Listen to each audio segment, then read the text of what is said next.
On April the 28th, 2025, a massive power outage affected Spain and Portugal, leaving millions without electricity. The blackout began around 12:30 local time and impacted nearly the entire Iberian Peninsula, which has a combined population of approximately 60 million people. Authorities are currently investigating the cause of this unprecedented blackout, which has been described as one of the worst in Europe's history.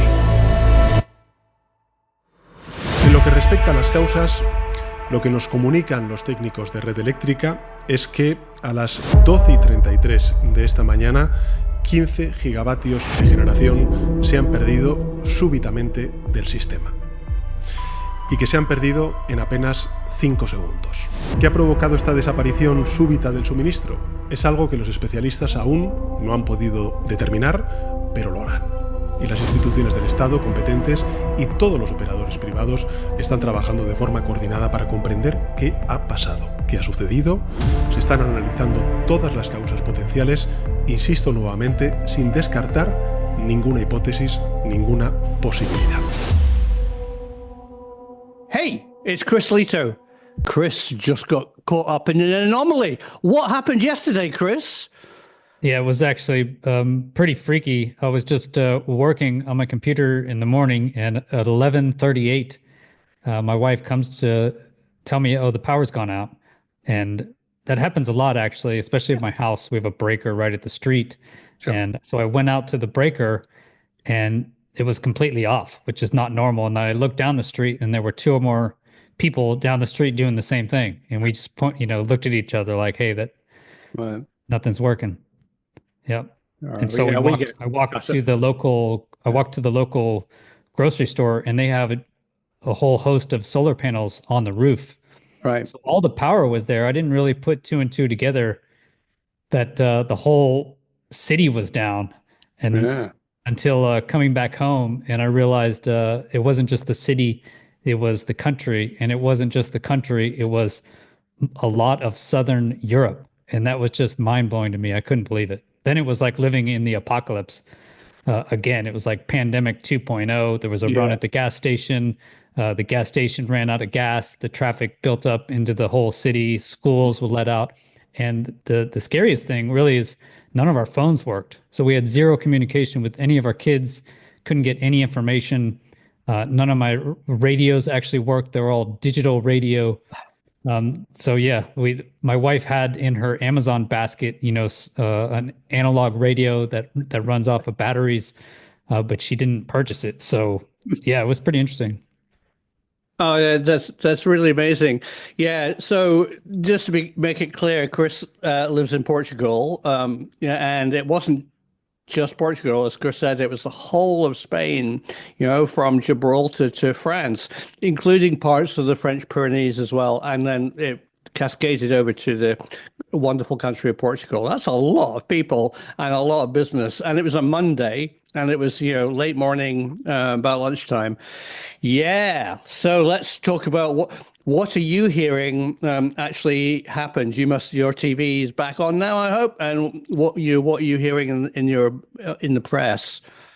Yeah, we actually filled up our bathtub with water. We filled everything with water because that was the word here, just from word of mouth, essentially, because nobody was communicating digitally, is that the power is going to be out for a while, they said, and chances are we'll run out of water on Tuesday. So we were basically in emergency mode. I got all my kids to go to the grocery store, and we were carrying canned goods and water back. It was actually pretty fun. I enjoyed it, to be honest. They talked to each other more than they have today than the last several weeks. Like immediately the kids started playing Monopoly. We played card games at night. It was like we were camping. So yeah, I thought it was great, actually. I was a little disappointed when the power came back on at midnight, but also very relieved, right? Because you don't know, taking cold showers would be pretty painful. And then as soon as the water stops coming out of this tap, I think that's when you really panic.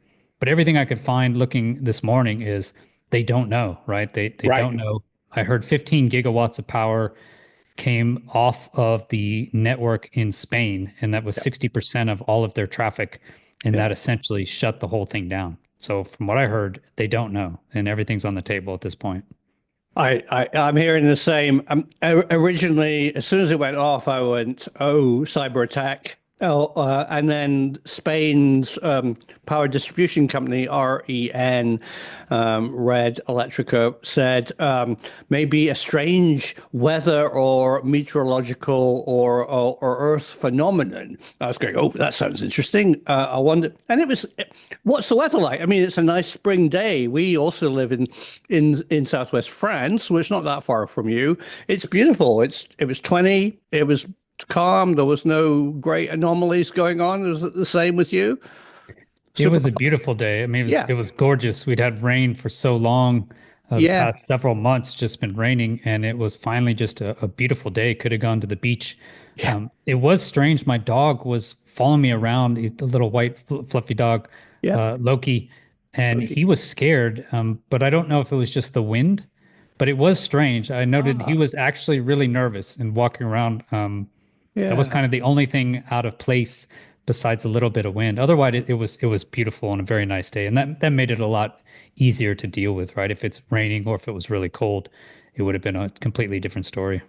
Yeah, middle of winter. Yeah, we forget that we are very blessed to have something called the North Atlantic Drift. I mean, we're, the Gulf Stream. We're at the same latitude here in my part of France as Illinois and Wisconsin. But we don't get that weather. You're a lot further south, but still, it's nicely here because we have that. So let's talk about what they're saying. Immediately, I thought, what could have happened? The report says that the frequency of the grid in Spain took a massive hit about 1232, where the 50 hertz, where we both live in Europe, frequency either went up or dipped a massive amount, and the grid compensated for it, which it needs to do. I mean, us in Europe want 50 hertz, in US 60. And I mean, for example, I know that a TV won't work, at 60 hertz if you live in Europe. So, I mean, it must be within the 45, 55 hertz range. Anyway, they got a massive spike, and you can compensate for that by switching, automatically switching, because it's instantaneous, the grid, how it works. But then there was another one. And the grid protected itself, supposedly, and started cascade shutdown, which is really difficult to restart. You can't just switch it all on again. There's an awful lot of stuff to switch on. And originally, I was quite intrigued that it might be an EMP natural event, an electromagnetic pulse, like a Carrington event or something, but it wasn't global. It was only in the Iberian Peninsula. So, and as Chris just said, the weather was fine. There's some talk about heat on the transmission network. It doesn't make sense. So the next obvious thing is a cyber attack. Are you hearing anything? I mean, what's Spain and Portugal been doing to upset anybody recently? I don't know. Yeah, it was interesting because right away they said it's not a cyber attack. Right. Before they really even knew what it is, right? And now they're saying, okay, we don't know. We have no real clue what it was, but it definitely wasn't a cyber attack. So they said that right out of the gates. And in the news that I saw is, Spain has endorsed Ukraine, and I know they've had a lot of bullets. They were selling bullets to Israel, I believe. So there are some controversial claims that Spain has supported war efforts, and this did happen in the past. You remember there was a train attack on Spain, and they end up pulling out of Iraq. So there is precedent for some sort of terrorist activity in Spain. Yeah, I think grid infrastructure is an obvious target. I mean, banks, electricity, water supply, aviation, they're all have been in the past very vulnerable. I've certainly worked on films, Frontline, PBS, about that, and with people who know what they're talking about. And at one time, you could switch off and on your water a pumping station with your laptop, and that doesn't happen. Anyway, it got really hardened. That certainly in the US, it was very hardened. So I'm sure Spain and Europe have a hardened system against cyber attack on that. And there wasn't, although we're living right now in a time of increased solar activity, there wasn't any giant magnetic storm that wasn't possible, I don't think, although it could be. Yeah. That was the one thing, or the first thing I thought is I shared on X. I made a post, I believe on the 22nd, because once in a while I follow geophysicist Stephen Burns, and he showed a huge Coriolis hole. So basically a giant hole in the sun at April 22nd. And he has basically correlated that with giant magnitude earthquakes in the past. So I said, hey, look out you can go back and check my X account, saying that basically there could be large earthquakes coming up. And then in the following days, there was a 5.0, I believe, in Alaska magnitude, and then there was a 6.2 magnitude quake in Istanbul. That's right. I remember. And so that was my first thought is, could this be related? It's such a mass area. Like how did 2.5 nations power grids go down? However many 70 or 80 million people lost power. It's just insane. So that was the first thought I had. But I think you could correlate that with the geomagnetic storms. Did the satellites actually go out, or was there some other Birkeland current that we don't know about? Yeah, there would be other effects that somebody would mention or maybe keep secret. I don't know. I agree. Yeah, I remember seeing that giant coronal hole. The interesting thing about about a mass coronal ejection, which would emanate out of from our sun, from a coronal hole, is that the Earth and the sun have to line up. And if a massive pulse comes from the sun, the Earth's moving, and it has to hit it. Quite often, coronal plumes have come out from the sun, but the Earth's just not in the right place. So it was, the famous so-called Carrington event in the 19th century is when we got, hit broadside with that. And it's certainly worrying how we would survive that type of event if it occurred again with our modern technology, as you said. Oh, hang on a minute, even the phones and the radio don't work. And you can't pump gas. Stephen Burns has actually predicted a couple of the earthquakes. I remember last in November, I was going to share on X that, hey, it looks like there could be a possibility of an earthquake based on the sun, the moon system lining up. It usually happens when there's high tides or low tides, when the moon and the sun system has a lot of tension in it. Yeah. But I didn't share it on X. I was like, no, who predicts earthquakes? That's all pseudoscience. It's controversial. Yeah. And sure enough, in a couple of days, there was a massive earthquake. So now I do post it, and I've posted twice now. The first time there was not an earthquake, but then this second time there was, like I said, a 6.2 magnitude quake in Istanbul, which would be horrendous if it was any larger than that. Istanbul is not ready for it. I think hundreds of thousands of people would perish, unfortunately. So I don't know. It's controversial, and they say it's not related, but I think, they also said the auroras were not related, and the sun and the earth were not connected. And Birkeland, a scientist from Norway, he was saying that many decades ago, I believe, over 70, 80 years ago, he was saying that. And finally it came out true. But initially they said it was pseudoscience. Oh, no, far from it. Yeah, no. Although humans mess with our ionosphere and our magnetosphere, the sun certainly messes with the Earth far more. The aurora borealis is definitely caused by ejections from the sun and ionizing our upper atmosphere.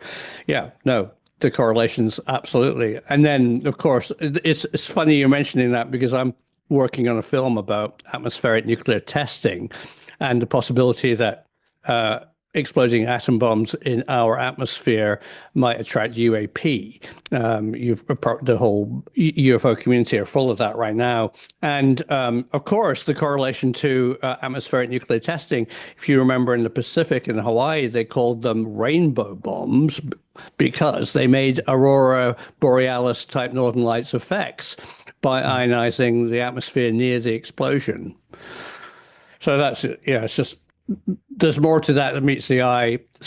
My film's going to go into how, when atmospheric testing of nuclear bombs was stopped in 1962, non-nuclear EMP pulse devices needed to be built, and looking at where they might be built in Suffolk is the conspiracy to that. And there's pretty good evidence that things did go on. So the other as today has developed about the Iberian power cut, there's another interesting thing which I don't fully understand. Let's talk about it.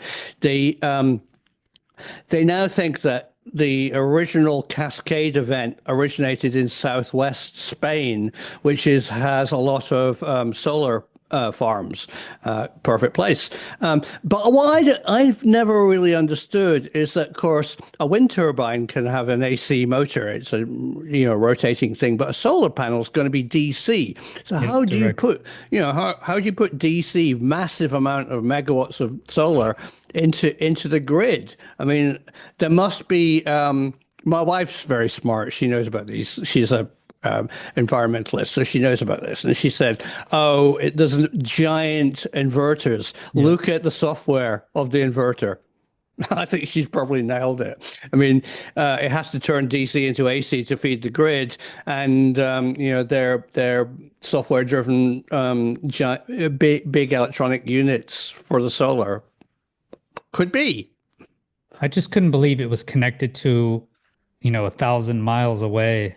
Yeah. Some sort of connection. Like, we have the wind turbines here and we have the solar panels here. You drive by them just a few miles away. I can't believe that somehow that in the inverters or however the system works in Spain, not even in Spain, but hundreds and thousands of miles away, would shut down our network. It's just unbelievable to me.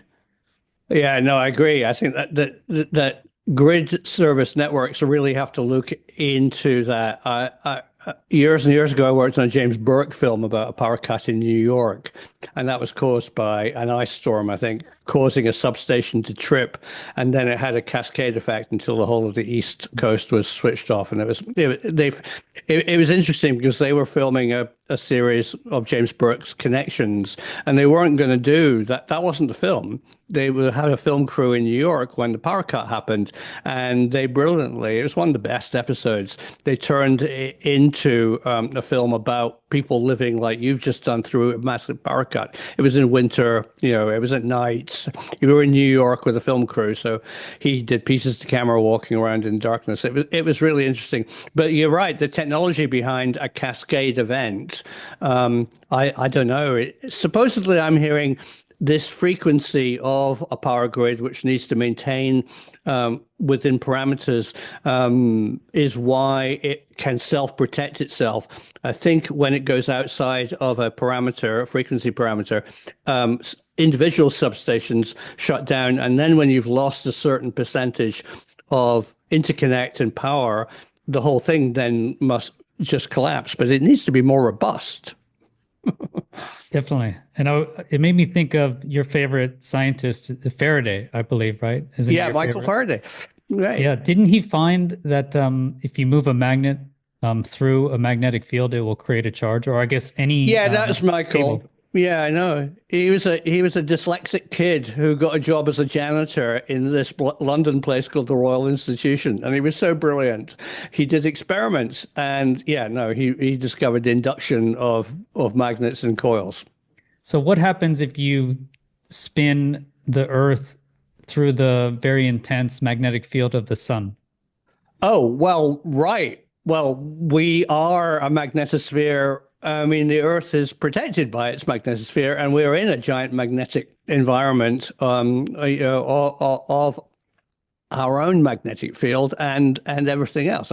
How the magnetic? I'm not sure if the magnetic sphere of the sun, as a magnetic kind of induction from the sun actually affects the Earth. I just don't know. But certainly our field is extremely strong, and I've just been recently working with this guy from Princeton, who has gone back to Michael Faraday's experiments and thinks that Faraday said that the magnetic field from a magnet isn't connected to the magnet. It's induced by the magnet. And if you move the magnet, this field will move, but it's not in lockstep. It's the movement of the magnet that moves the fields. It's almost the same, but it's really subtly important because it would be possible, and it's been proven pretty well that it is possible, that you can actually generate a power on Earth by having basically a stator on Earth, and the coil is the Earth going round. So the rotation of the Earth, especially at the equator, is enough to induce a power into a generator. That was very Chris little Chiba, power, right? Pardon? Yeah, basically that was Chris Chiba, right? Proving that you can generate electricity from the spin of the Earth. Exactly. I mean, it's incredibly small induced power, but he wasn't trying to make a product. He's not trying to make a generator. He was proving, in fact, Michael Faraday's very subtle semantic argument that the Earth's magnetic field is separate from the actual Earth. It's the rotation of the Earth that causes, and there's a delay and an offset. And as you know, the magnetic pole as a pilot isn't aligned with the geographic pole, and that offset supposedly makes an offset to where we are. So the field kind of has a movement through something. You've lived at a time where you've seen your magnetic pole move, haven't you, over your years of flying? Yeah, definitely. That's why they have to change the runway numbers once in a while. You'll see they change the runway because it moves, and they have to repaint the numbers onto the runway, and they have to change all the documents because instead of runway 210 now it's 200. Right. Yeah, I remember learning to fly on I think it was runway 11, and it was so easy to remember. And if I go back there now, I think it's 12, and it keeps on moving. It's just yeah. And then of course also when navigating, if you out in the west coast of the United States, you've got like almost a 10-degree magnetic offset, haven't you? I remember in my CFI telling me in Wisconsin that it's 0, so you're lucky. Yeah, it was really built into our systems. I remember it being like 8, between 4 to 8, but I can't remember. We just always used magnetic. We never used true. Yeah. But I speculated based off your initial video that what I thought was interesting is the pyramids, right? The Great Pyramid of Giza. I went there in November. And it's perfectly aligned to true north, right? Which is based on the actual spin axis of the Earth. Right. Yeah. And so, I speculated, how would they know the perfect spin axis of the Earth, right? They're not using magnets. If they were using magnets, then it would be to magnetic north, but instead it's to true. Yeah. And so I just speculated maybe they knew about this sort of technology that Chris Chiba found, is that they were possibly, and again, total speculation, could they have been using the actual spin of the Earth to generate something, Yeah. I think I love it. I think it seems to be an obvious connection, and I would love to see it to be true. The history of why science doesn't accept that, or for many years hasn't accepted it, and maybe it's going to come back, was because a scientist did an experiment and said, it doesn't matter, a Frenchman. He said, it doesn't matter. It's the same, the offset of a magnetic field from spinning magnet, whether it's in lockstep or whether it spins in the same way, because it's spinning, doesn't matter. So all the equations that came in afterwards, I believe, just ignored what Maxwell had, what Faraday had found. And they went with the Maxwell theory, which is what we use today. But maybe, as with a lot of science, you and I are going to be talking about the origin of the universe later in the year. We got it wrong. science has to keep on reinventing itself. I thought it was amazing too. Chris Chiba, he wrote his initial paper, I think in 2016. Was Yeah. that when they said the theoretical paper? And no one did anything, right? No one tried to actually replicate the experiment. So he did it basically on his own, it sounds like, in his garage. It wasn't through Princeton, really. He just happens to work at Princeton. And he essentially proved it, right, with this science experiment. And then we've just heard nothing, right? It's been complete crickets. It seems like the only person I know that's had him on any sort of interviews is you. Like, I mean, in all due respect, I love your channel and it's quite big, but I think this is like it's bigger national world news. You can create electricity from the spin of the earth. That seems like that would revolutionize our understanding of physics. And yet they're just, they don't want to hear it. Like they can't believe it.